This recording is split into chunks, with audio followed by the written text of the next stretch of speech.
Abidjan, le 30 septembre 2014, à la une de l'actualité ce soir, le groupe Maroc Télécom qui veut étendre ses activités en Côte d'Ivoire.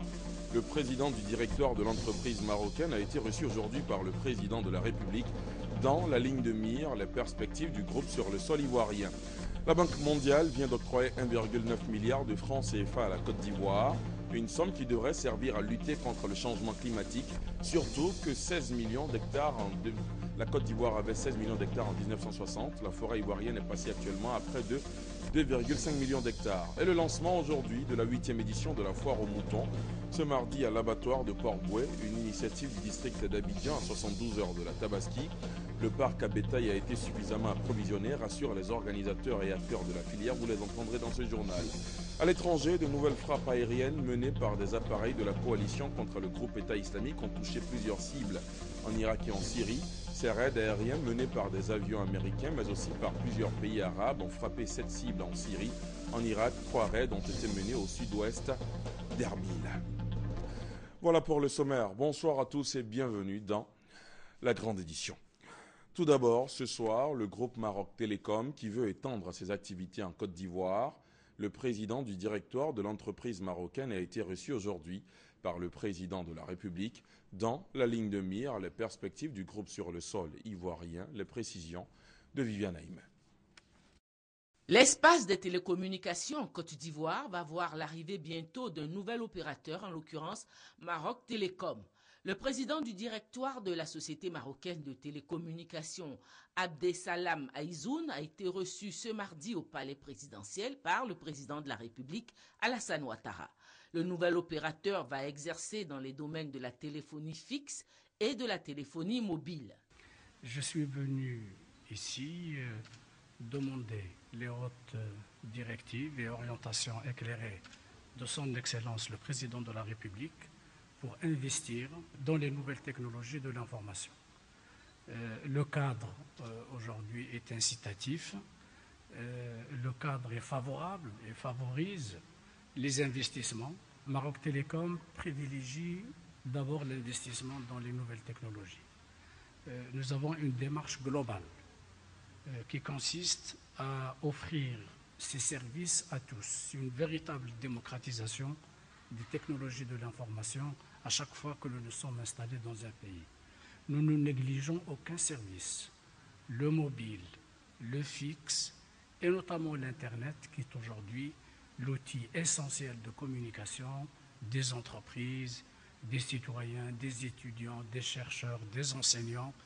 Son Excellence m'a instruit dans ce sens pour qu'on aille encore plus vite. Maroc Télécom a déjà pied dans la téléphonie mobile en Côte d'Ivoire grâce aux actifs que lui a cédés Etisalat, actionnaire de Move, la société de téléphonie mobile. L'arrivée de l'opérateur marocain dans l'espace des télécommunications en Côte d'Ivoire va accroître la concurrence déjà existante dans ce secteur, ce qui profite aux consommateurs. À quelques pas du palais présidentiel, on se retrouve à la primature. Le chef du gouvernement, Daniel Kablan-Duncan, a échangé hier avec le père Athanase Aké. Il est le président d'une organisation non gouvernementale qui s'occupe de personnes atteintes d'insuffisance rénale. Daniel Kablan-Duncan a aussi eu un entretien avec le directeur adjoint de la division de l'assistance électorale au département des affaires politiques des Nations Unies. En toile de fond, l'organisation de la prochaine présidentielle. On fait le point avec Sidonie Davila. L'Association de la spiritualité de Saint-Joseph est une ONG qui a pour mission principale de s'occuper des insuffisants rénaux, surtout des plus démunis. En Côte d'Ivoire, ils sont estimés à plus de 3000 malades, les personnes souffrant d'insuffisance rénale. Sur 100 malades, seulement 5 sont pris en charge. Aujourd'hui, nous avons un centre, je dirais, l'unité de nephrologie aux 220 logements. Nous avons tout le matériel. Il nous reste des kits. Et le Premier ministre a pris une bonne note que le ministère de la Santé nous appuie. Un gala en faveur des insuffisants rénaux est annoncé pour le 14 novembre prochain. Ce sera l'occasion pour cette association de recueillir des fonds pour aider les malades. À la suite du père Athanase Aké, le Premier ministre s'est également entretenu avec Tajuddin Ali Diabati, directeur adjoint de la division de l'assistance électorale. Au centre des échanges, la requête formulée par la Côte d'Ivoire au secrétaire général des Nations Unies en vue d'un appui pour les prochaines élections. nous allons rencontrer, et nous avons déjà commencé, le gouvernement, toutes les composantes de la partie nationale qui sont impliquées dans le processus électoral. Nous allons également rencontrer les partenaires techniques et financiers de la Côte d'Ivoire. Pour des élections transparentes et paisibles, des recommandations seront adressées au secrétaire général des Nations Unies pour indiquer les paramètres sur lesquels la Côte d'Ivoire et les Nations Unies devront collaborer, a indiqué le directeur adjoint chargé de la division de l'assistance électorale. On en vient à cette signature de convention entre l'État ivoirien et les industriels du plastique. Il s'agit de la mise en activité des unités de collecte, de tri et de recyclage des déchets plastiques. Le premier site de l'unité est maintenant ouvert dans la commune d'Atekoubé. Le Premier ministre Daniel Kablan-Duncan a procédé au lancement du programme de collecte, de tri et de valorisation de ces déchets plastiques. Le maître d'œuvre du projet, la DDR, l'autorité pour le désarmement, la démobilisation et la réinsertion, Roger Appé, Sidonie Davila.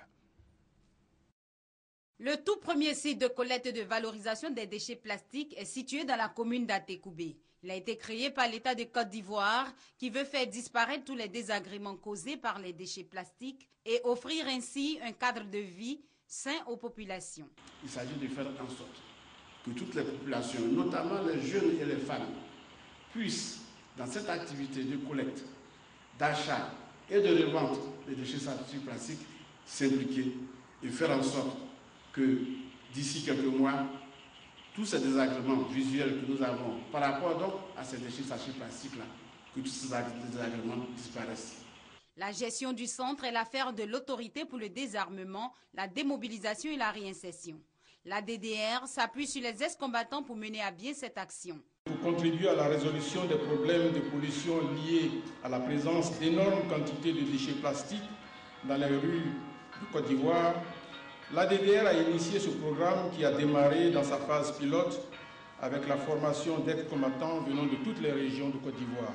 Ce projet innovant est une étape importante vers la création d'une filière de rachat et de recyclage des déchets plastiques. C'est également une bonne piste pour la création de nouveaux emplois, admet le Premier ministre Daniel Kablan-Duncan. La mise en place de ce réseau micro-entreprises de collecte, de tri, de déchiquetage, de lavage et de séchage permettra de créer des milliers de kiosques à déchets employant 3 personnes et générant entre 1 million et 1,5 million de chiffre d'affaires mensuel.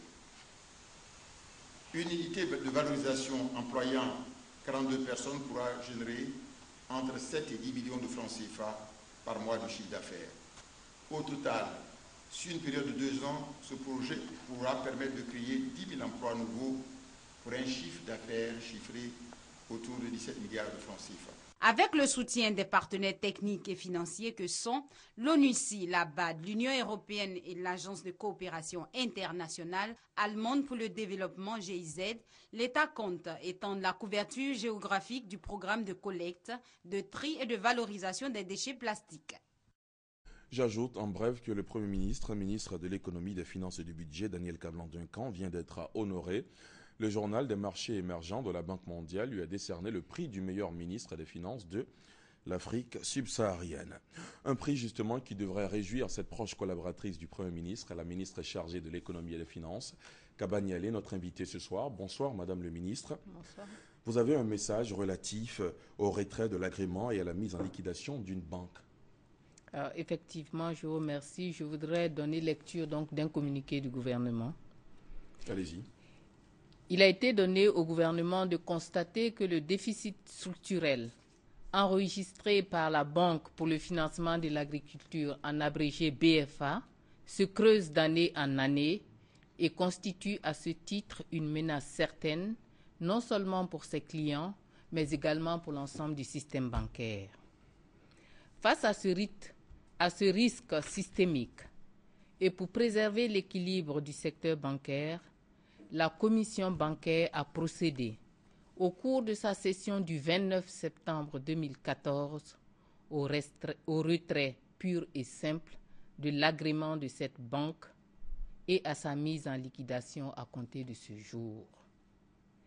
Cette mesure est conforme aux principes de bonne gouvernance et s'inscrit dans la droite ligne de la politique d'assainissement et de restructuration du secteur bancaire ivoirien. Le gouvernement ivoirien tient à rassurer les clients, le personnel et les partenaires de la BFA sur la préservation prioritaire de leurs intérêts dans ce contexte particulièrement sensible de rentrée scolaire et de fin de mois pour les clients de la banque. En conséquence, les mesures d'urgence suivantes ont été arrêtées. Premièrement, l'affichage dès le jeudi matin dans les agences de la BFA du dispositif mis en place pour procéder au paiement des revenus de fin de mois des clients, paiements qui seront effectués dans les postes comptables du Trésor public. Deuxièmement, la mise en place d'un plan de dédommagement et d'une politique sociale pour le personnel. Troisièmement, conformément à la réglementation en vigueur, le liquidateur, sous la supervision d'un comité de suivi, procédera à l'appurement de l'entièreté du passif de la banque. Le gouvernement précise que toutes les dispositions ont été prises afin que la mise en liquidation de la BFA n'ait aucune incidence sur l'ensemble du système bancaire. Fait à Abidjan le 30 septembre 2014. Merci à vous, Madame le ministre chargée de l'économie et des finances pour ces précisions. On a envie de vous poser la question de savoir à quoi répond cette liquidation, cette décision, pardon. Vous parlez dans le communiqué de déficit structurel enregistré par la banque. Que doit-on comprendre? Mais écoutez, je vous remercie. Il faut dire qu'il s'agit là donc d'une décision qui résulte de tout un processus de restructuration du secteur bancaire, d'assainissement de notre secteur bancaire public, processus qui conduit donc à aménager l'ensemble du dispositif bancaire public. Je pense que l'État a pris des décisions pour assainir nos banques, mais malheureusement pour la BFA, nous n'avons pas pu, malgré la bonne volonté de l'État, la sauver. Donc il s'agit là d'une mesure d'assainissement pour rendre notre secteur bancaire plus performant et donc la mettre à la mesure des enjeux du moment, des enjeux de compétitivité, etc. D'accord. Deuxième question, quel sera le sort des salariés? Bien sûr, nous avons, comme je l'ai dit tantôt, nous avons pris des dispositions pour qu'un plan social soit proposé aux salariés et c'est un plan social, bien sûr, qui sera mis en place et mis en œuvre donc par le liquidateur qui va s'y atteler dès demain. D'accord. Merci infiniment à vous, Madame le ministre chargée de l'économie et des finances. Et avant de vous laisser partir, nous proposons à nos téléspectateurs cette signature de convention que vous avez effectuée hier. La Banque mondiale vient d'octroyer 1,9 milliard de francs CFA à la Côte d'Ivoire, une somme qui devrait servir à lutter contre le changement climatique. De 16 millions d'hectares en 1960, la forêt ivoirienne est passée actuellement à près de 2,5 millions d'hectares. Une convention a donc été signée entre vous, ministre chargé de l'économie et des finances, Kabaniele, et Ousmane Diagana, directeur des opérations de la Banque mondiale en Côte d'Ivoire. Le compte-rendu de Guy-Roger Nguessan est commenté par Noël Niagno.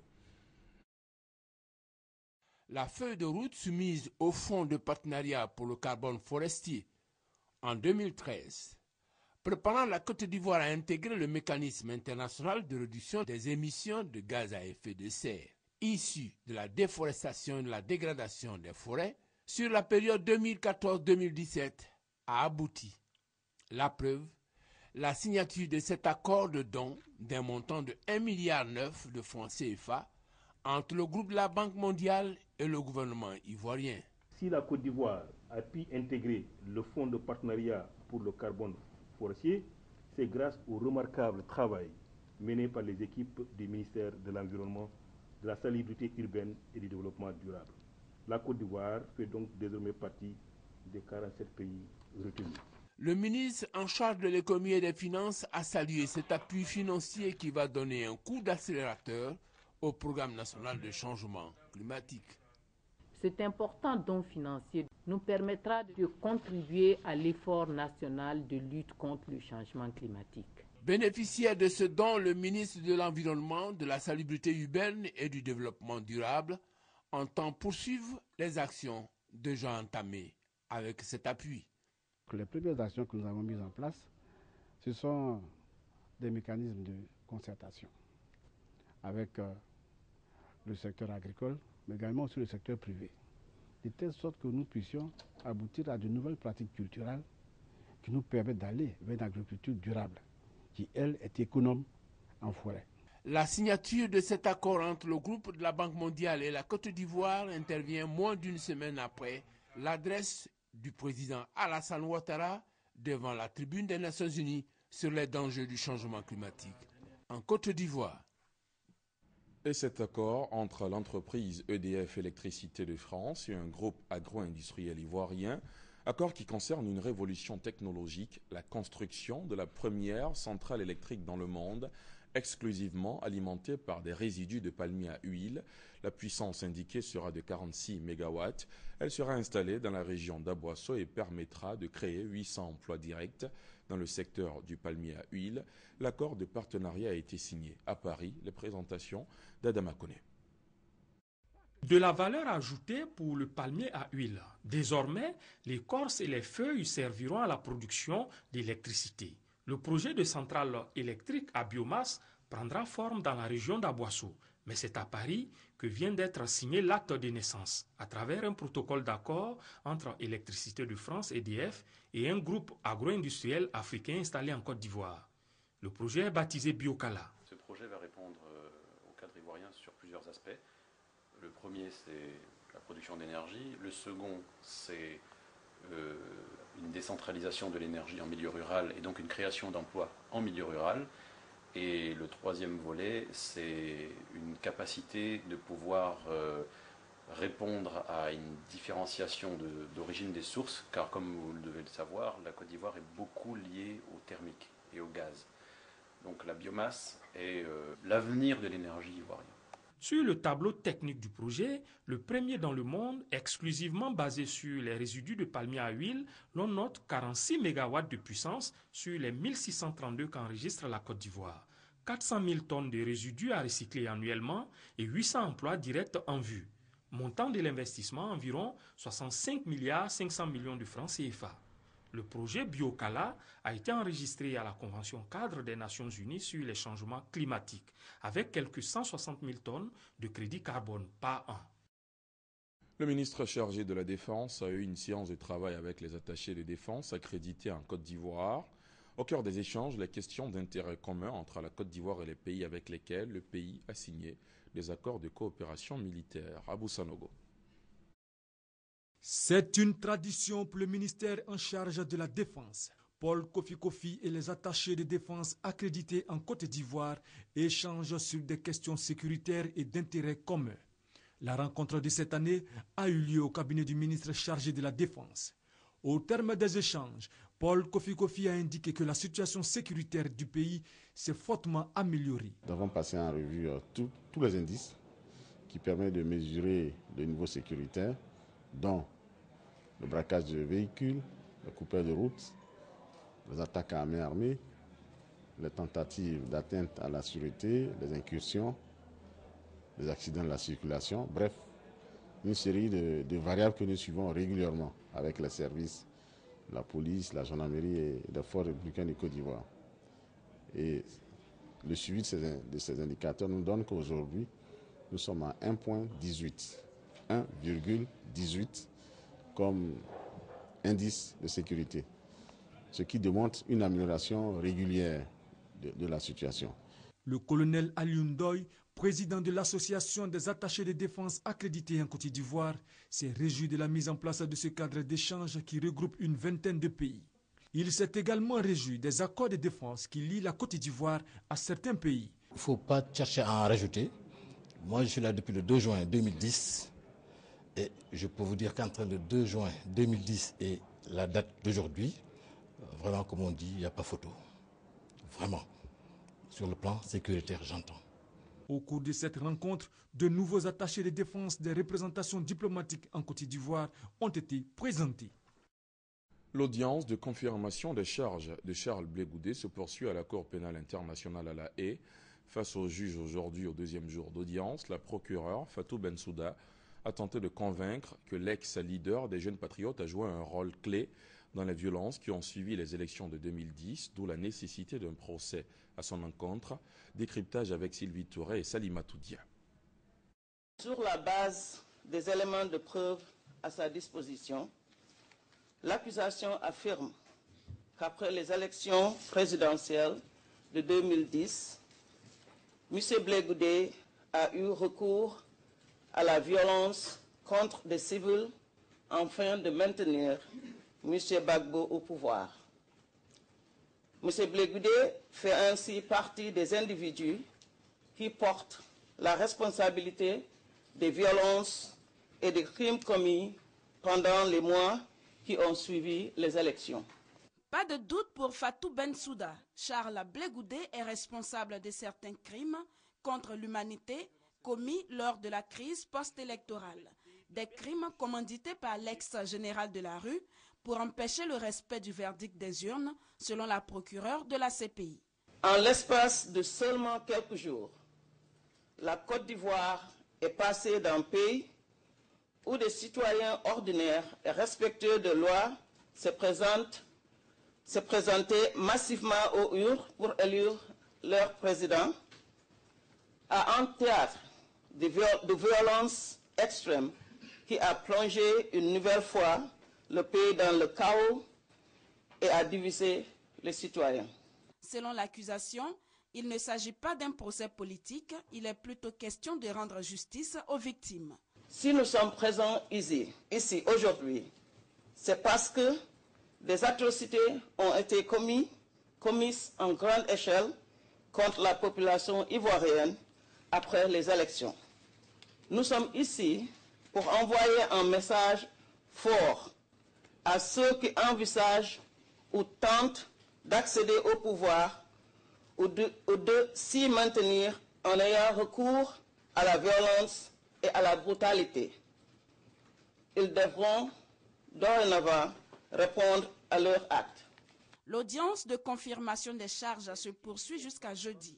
À l'issue, les juges de la chambre préliminaire disposeront de 2 mois pour rendre leur verdict. Aujourd'hui a eu lieu le lancement de la 8e édition de la foire aux moutons à l'abattoir de Port-Boïti à Abidjan, une initiative du district d'Abidjan à 72 heures de la Tabaski. Le parc à bétail a été suffisamment approvisionné, rassurent les organisateurs et les acteurs de la filière. Vous les entendrez dans ce reportage de Grace Kando. Dans moins d'une semaine, les fidèles musulmans vont célébrer la fête de la Tabaski ou l'Aïd el-Kébir. Cette célébration marque la fête du sacrifice du mouton. Pour permettre à tout musulman de commémorer cet acte important, la traditionnelle foire aux moutons organisée chaque année par le district d'Abidjan a été ouverte ce mardi 30 septembre à l'abattoir de Port-Bouy. La foire de la Tabaski, nous avons conscience que c'est un acte sacré auquel nous conduisons nos frères musulmans à prendre part. Pour les acteurs de la filière bétail-viande, des dispositions ont été prises pour l'approvisionnement du parc à bétail. Le marché est suffisamment approvisionné et il y a les moutons de tous les prix. On va de 50 000 jusqu'à 200 000. Pour 100 000 consommateurs, nous avons plus de 120 000 moutons. C'est dans le souci de satisfaire tous les consommateurs de Côte d'Ivoire. Cette foire, la 8e du genre, a été l'occasion pour le ministre Kobenan Kwasi Adjoumani de demander aux acteurs de la filière bétail de rendre accessible le coût du mouton. Je vous demande de consentir quelques sacrifices afin que le mouton soit abordable à tous les croyants, en évitant d'ajouter de faux frais au prix qui alourdissent déjà le budget des familles. À ce jour, ce sont 302 camions et 500 wagons en provenance du Burkina Faso, du Mali et du Niger qui ont ravitaillé le marché ivoirien en moutons. La Fondation Children of Africa de Dominique Ouattara apporte son soutien aux parents d'élèves pour l'année scolaire 2014-2015. Après la cérémonie de lancement de la caravane de distribution de kits scolaires, une équipe de la Fondation a mis le cap sur l'intérieur du pays pour offrir justement des articles scolaires aux écoliers. La caravane a visité entre autres le village d'Akonda et la ville de Dioukro, Abiba Dambélé, Sawé. La fondation de Mme Dominique Ouattara a visité successivement 3 localités de l'intérieur du pays. D'abord à Ondo, dans la région de Niamey-Tiassa, village de la sous-préfecture de Tabo. Ensuite Dimbokro, dans la région du Nzi. Enfin Kong, dans la région du Tchologo. Dans l'ensemble de ces 3 localités, ce sont au total 1500 cartables, 1500 tenues scolaires, 1500 kits, des cartons de craie, des ensembles géométriques, des ensembles sportifs, des ballons ainsi que 30 brouettes et 40 râteaux qui ont été gracieusement offerts aux élèves et aux différentes écoles des villes. La fondation Children of Africa a également pensé aux enfants de la maternelle des 3 localités. En effet, à chacune, Children of Africa a offert un toboggan et une balançoire, ainsi que du matériel et des vivres pour les cantines scolaires. Madame Sissa Issatou, responsable de l'éducation de la fondation Children of Africa, a traduit la vision de Mme Dominique Ouattara pour l'égalité des droits d'accès à l'éducation pour les filles et les garçons. Mme Sissé s'est également adressée aux élèves des différentes localités.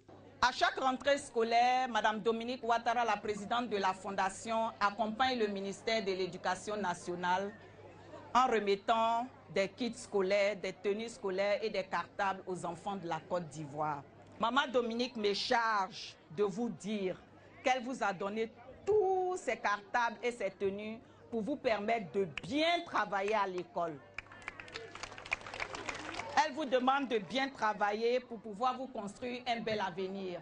Un geste très apprécié par les autorités préfectorales, municipales, parents d'élèves, élèves et cadres des différentes localités. À Ondo, l'honneur est revenu à M. Kofi Mermoz, président des cadres du village, de remercier la généreuse donatrice. Sentiment partagé à Dimbokro. En effet, Bilé Diemeleu, à Mont-Gabriel, maire de la commune, a indiqué que les dons de la fondation Children of Africa à l'endroit des élèves vont leur permettre d'aller à l'école, de bien étudier et de réussir. Pour Ouattara Isiaka, représentant le maire de Kong, la caravane de distribution d'effets scolaires par Children of Africa ne restera pas vain. Signalons que pour cette année scolaire 2014-2015, la fondation Children of Africa prévoit de distribuer 6 000 cartables, 6 000 fournitures scolaires et 6 000 tenues scolaires dans plusieurs localités du pays. La réussite de coopératives de producteurs de café-cacao a une nouvelle identité, EcoKim, une fêtière née en 2004. Elle compte aujourd'hui plus de 11 000 membres et a commercialisé plus de 20 000 tonnes de cacao pour la campagne 2013-2014. Cette coopérative est présente dans 10 régions de production de café-cacao sur les 13 que compte la Côte d'Ivoire, parrain de la célébration de ses 10 ans d'existence pour un nouveau départ. Le ministre de l'Agriculture, Mamadou Sangafoa Coulibaly, les explications de Noël Niagno. Bonon, sur l'axe Boisflé-Daloa, siège la coopérative EcoKim. La pluie tombée la veille n'a pas entamé les ardeurs des coopérateurs. Ils sont venus massivement à cette rencontre célébrer les 10 ans d'existence de la coopérative qui a intégré l'union comme force motrice au service du devenir de chacun et de tous. Les résultats sont là, audibles. Les superficies exploitées se sont élargies de 4 000 hectares à plus de 45 000 hectares pour un potentiel d'environ 30 000 tonnes de cacao, 2 000 tonnes de café et 3 000 tonnes de cajou. L'union est passée de 4 coopératives avec 1 244 producteurs au départ à 23 sociétés coopératives membres avec un total de 11 859 producteurs. Le nombre des employés est passé de 38 emplois permanents pour atteindre à ce jour 203 emplois permanents et environ 500 emplois occasionnels. Après 10 ans, il faut s'aimer les graines du futur. Leur nature, formation de producteurs, leur géolocalisation pour ne citer que celle-là. Parrain de l'ouverture de ce nouveau champ à labourer, le ministre de l'Agriculture, Mamadou Sangafoa Coulibaly. Avec lui, ses proches collaborateurs et la quasi-totalité des partenaires techniques et financiers d'EcoKim. Le parrain est heureux pour cet exemple qui doit faire école. C'est dans le sérieux, dans l'organisation, que dans le travail qu'on a la récompense, qu'on a le résultat.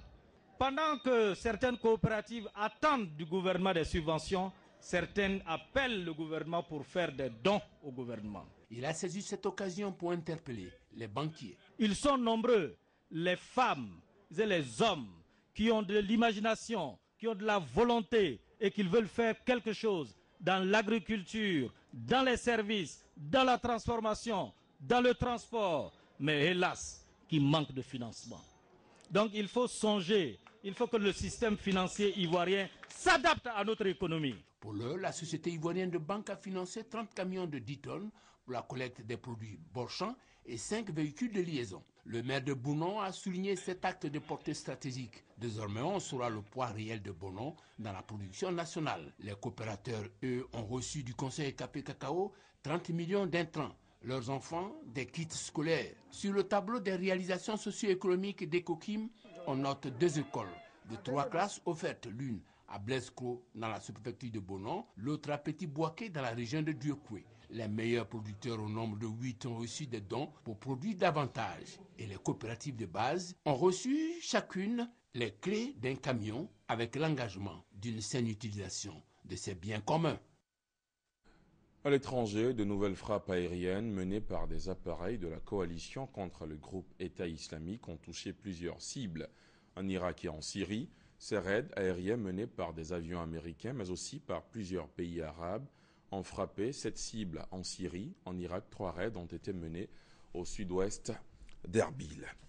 Pour terminer ce journal, je rappelle ce message livré au cours de cette édition par la ministre chargée de l'économie et des finances. Message relatif au retrait de l'agrément et à la mise en liquidation d'une banque. Il s'agit de la Banque pour le financement de l'agriculture, en abrégé BFA. Voilà, c'est la fin de ce journal. Merci de l'avoir suivi. Je vous souhaite de passer une excellente soirée, bien sûr, sur la chaîne qui rassemble.